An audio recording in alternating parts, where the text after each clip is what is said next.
It's me, Duty Boy! Welcome back to my Minecraft Hardcore series where I could die any minute and this whole series is over. Since my last episode, I've been using this excessive number of villagers I've bred up to build an iron farm. And then I use that iron to build a pumpkin and melon farm for trading with my farmers. However, I still haven't done as much trading as I want here in my villager trading hall.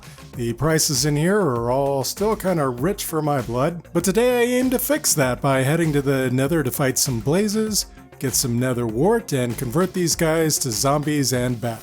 I'm also planning to raise some industrial looking buildings around these new farms. Not sure we'll get to the mob farm building just yet because that will obviously require a lot of blocks and having better equipment will help. I certainly hope you watch and enjoy what I'm doing today, and if you do, please consider clicking that like button. So for my trip to the nether, I do have a golden chestplate with fire protection too, and I'm all ready to go. So if you guys remember, this is where I come out in the nether. I haven't done a tremendous amount of exploring, but I have found a fortress.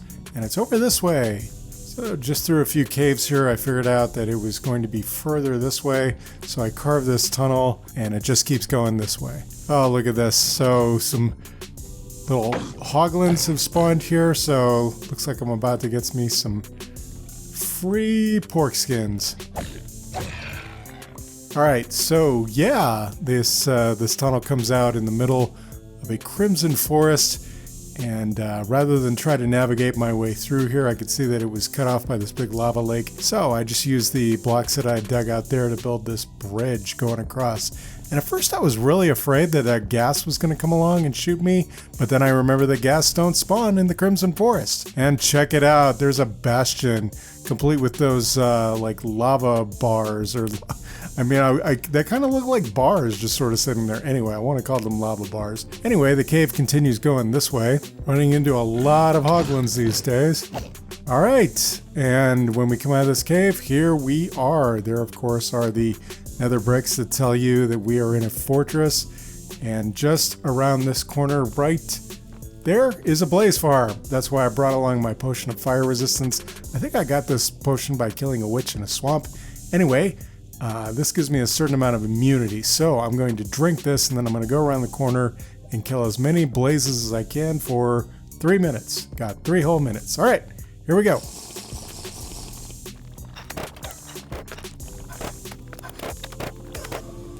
All right, yes, first blaze rod. Can barely see it though because of how on fire I am.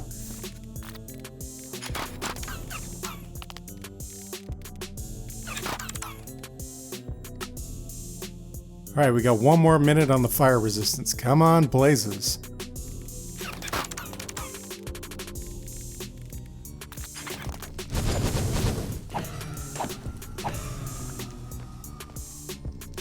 All right, there we go. All right, so my fire resistance is starting to go out, and there it goes. Went out. So how many did I get? 21! Yay! That's awesome. All right, so another thing you typically need to find and bring home when you are conquering yourself a nether fortress is nether wart. So I'm gonna dig myself a little safety passage here. At some point I'm gonna have to go up there and block that off. That way I can move around here freely. Oh, and there's a skeleton. Yikes.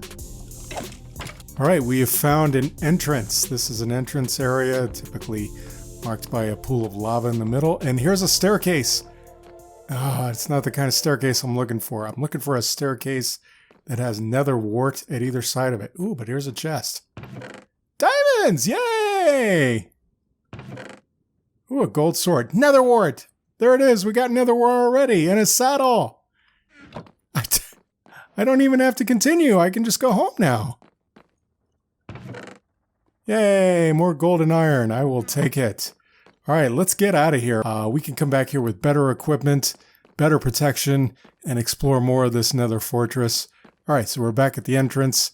I think I know how to get out of here, and we're out. We're out of here. Oh, goodness. He's just sitting there.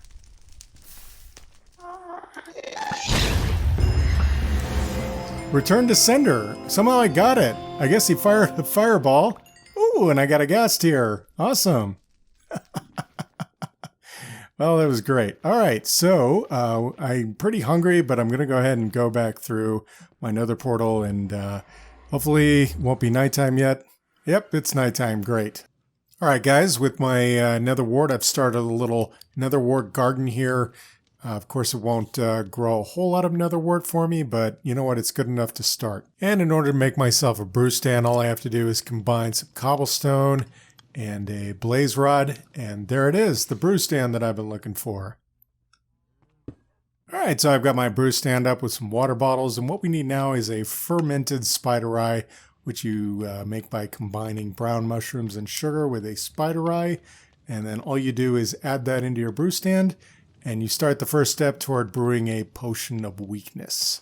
All right, actually it does make a potion of weakness, and you don't need to extend it so you don't need to add redstone dust or anything, but you do need to add a piece of gunpowder in order to turn it into a splash potion of weakness. So that way you can throw it at your villagers, which just sounds so nice. I sound like such a nice guy talking about throwing things at my villagers. All right, there we go. First round of those. Oh, local brewery. We have made an achievement. That's nice. All right. So between episodes, I also set up this little ring of bricks around the base of my mob farm. This is where the actual walls are going to go, so it's actually going to be a very big, wide building. I also set up a item sorting system here. It actually separates the items out with locked hoppers. That way we've got arrows here, and I can just throw my excess back in there. We've got bones here. We've got gunpowder here, and I do need some gunpowder, so I'm going to take that with me. And then, of course, string. All right, so now I've got 6 splash potions of weakness.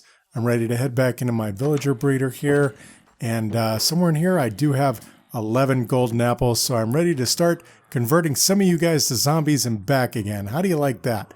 Okay, so over here, I'm going to try to use these pretty well. And I think if I throw it in the middle here, I should be able to catch, hopefully, like 4 of these guys. I definitely want to convert my farmer villagers first. That way they give me lower prices on, they'll buy like more pumpkins for emeralds. In fact, you can get them down to the part where they're trading 1 pumpkin or 1 melon for an emerald apiece. And that's a good trade, and that's where I want them. All right, so I'm going to try to throw it here. All right, did I get this guy too? Yes. All right, so, wait a minute. I just wasted it.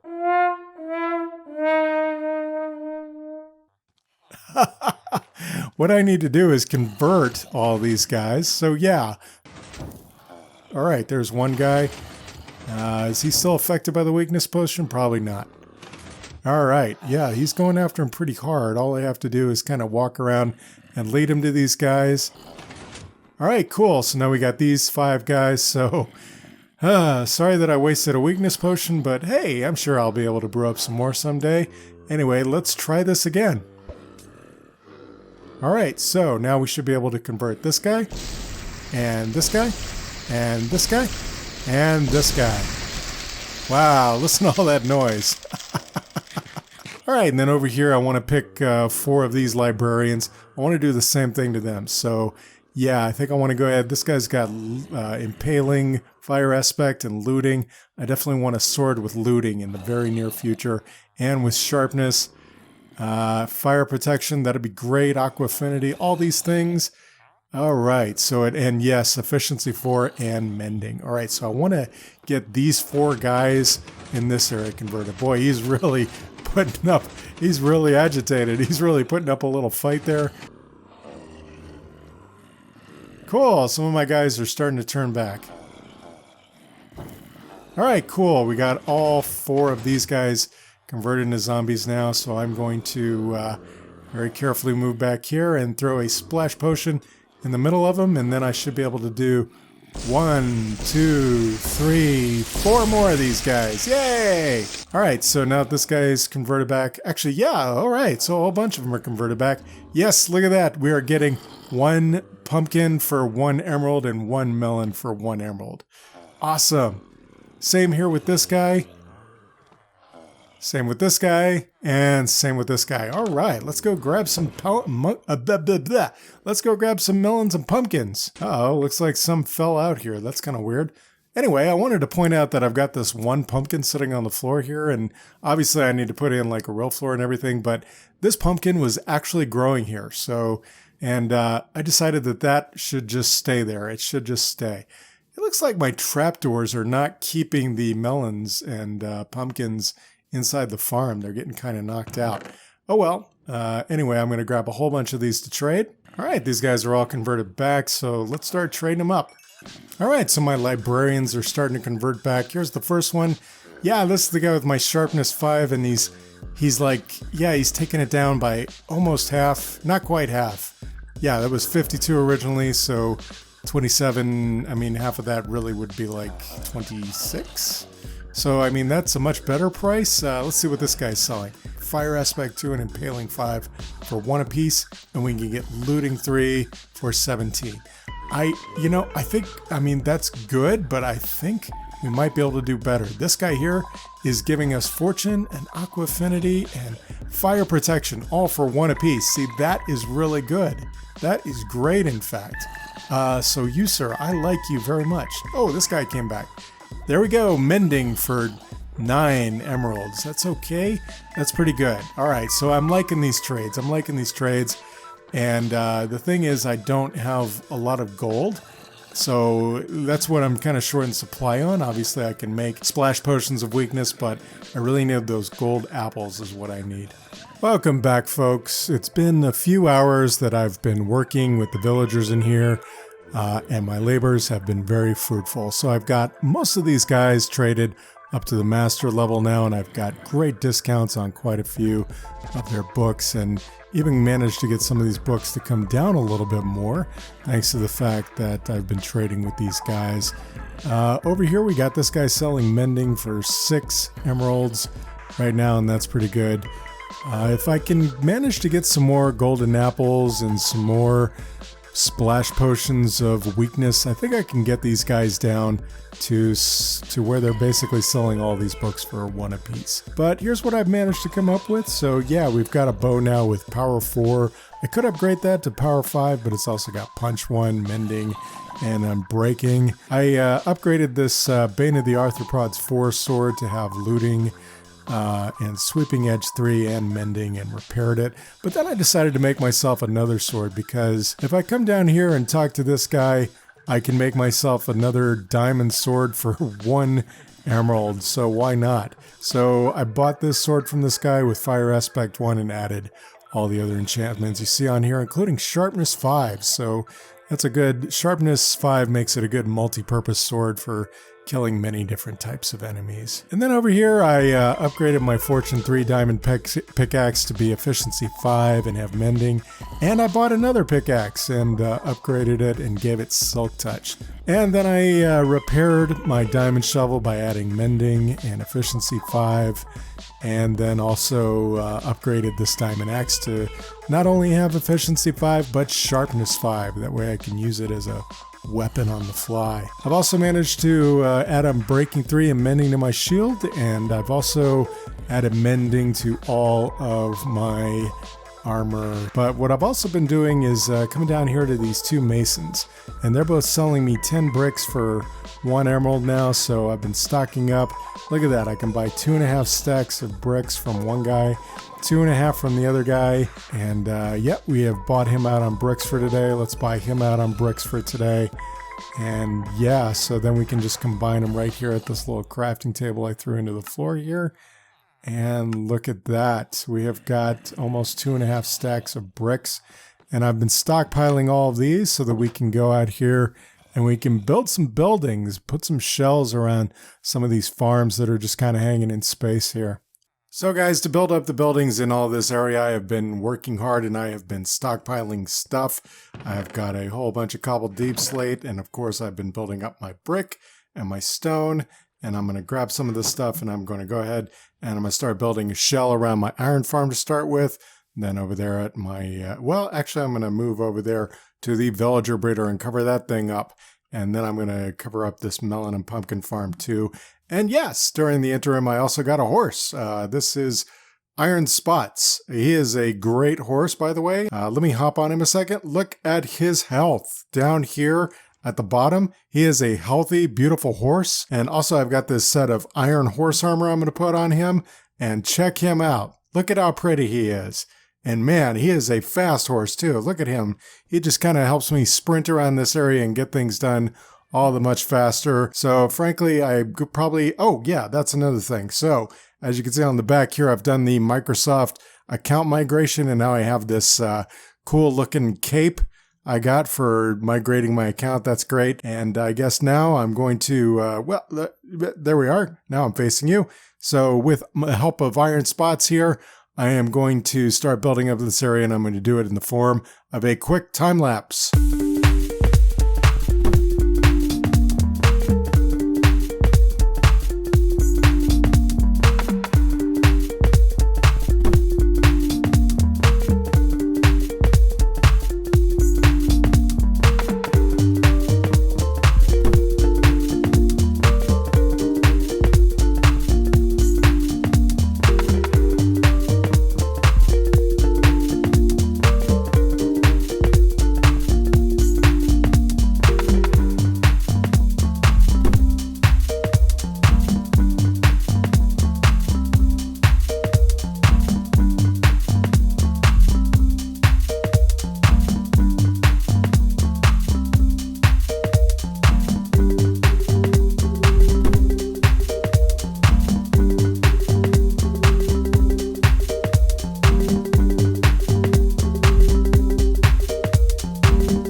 Welcome back, everybody. All right, so we've got 3 new buildings added to our industrial area. We added the iron farm building. Back there is the villager breeder, and over here is the pumpkin melon farm. I'm going to start the tour right here, of course, with our iron farm. I really like how this turned out. I think that this is one of the better buildings. It's got 2 chimneys on this side, right over top of each of the smelting pits where we are burning up the iron golems. And I don't see one going in right now, but occasionally you can see an iron golem burning up right through that window right up there. Yep, see, you can see it right through the window there, burning up. Nice. And look at this, I managed to get iron blocks into the base of the iron farm just for the flex. All right, and so yeah, we did have iron golems spawning out here, and I think you saw in the video, I originally put this little awning right here on this top block, and so iron golems were spawning on top of it, and I would walk outside my iron farm and find an iron golem out here, so I don't recommend it. Inside here, you can see, of course, the entire farm. The storage area is only 4 high, and that's because that top row of hoppers is actually 5 high off the ground, and because of the height of the beds where the villagers are up there, we could not build this any higher than that, because the villager, that one specifically, would probably jump down onto the hoppers and then down onto the floor and get away. But as you can see, we're already getting plenty of stuff in here. I stored my iron bars in here just so I would know where they were, because I kept losing them. Anyway, we're getting the poppies in here too. And over here on the far side, we're getting another bunch of iron on this side. So it's really coming from both of these farms into the middle.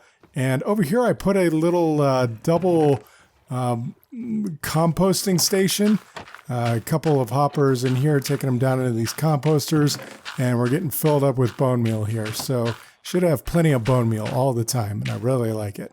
So out of the builds I've done today, I would say that the iron farm is probably my favorite. Here is the villager breeder. This is probably my least favorite. I really did just basically kind of remove some of the walls and trade them out with brick and granite and even some terracotta for texture. But honestly, one of the best features of the building is the roof. I managed to make it like multi-level, and I topped it off with these slabs around the edges. Those are buttons covering the top of the roof so that nothing spawns up there. And yes, that is basically an air conditioner in order to keep my villager breeder cool and keep my breeding villagers happy in there. Yeah, it's just made out of iron blocks and iron trapdoors on top of it, but it looks awesome. And then finally over here we have the pumpkin and melon farm. I thought I would decorate it with some vines, but they're growing over the windows, being very unruly, of course. Same thing over there. Yeah, I think this building, I like this building. This is probably my second favorite build out of the three that I did today. And if we quickly just step inside here, of course, we have our chest down here at the front. Ooh, I have a backlog of melon slices I need to put together and sell off to the farmers. But yeah, I really like this floor here. It's basically deep slate bricks and polished deep slate. And then these are actual jack-o'-lanterns that are keeping everything well lit. I think I should probably take some of these pumpkins and melons out of here and stack them up in here just so we know what this room is really for. Okay, yeah, I just sort of threw some pumpkins and melons around the floor in here. And yeah, I even like it a whole lot better. A little bit of a trash area up there, but you know, it does go up to the farm. Not really sure how to fill it. Maybe I'll put a floor in there.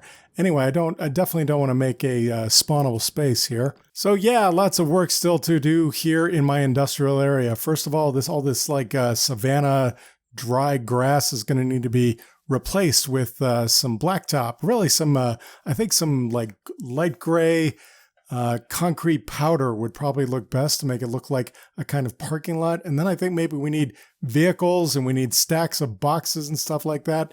And of course we need to still cover this building. And in order to do that, I need to build up my brick supply once again. But the thing is, I don't want to do too much more building here in my hardcore world because it might all be for naught. After all, remember, I could die at any time and this whole series could suddenly end. So in order to increase my chances of not dying or making myself more invulnerable, I definitely want to go to the nether and find some netherite scraps and make my armor netherite armor, make it even stronger. And I'm also going to want to find a raid farm, and I'm going to, well, not find a raid farm, but find an illager outpost and make myself a raid farm near there so that I can get all the totems of undying that I need in order to stay alive while fighting the Ender Dragon. So I think we'll work on that in the next episode. If you enjoyed this episode, please do click the like button and consider subscribing if you'd like to see more. Thanks for watching and see you next time in Minecraft Hardcore.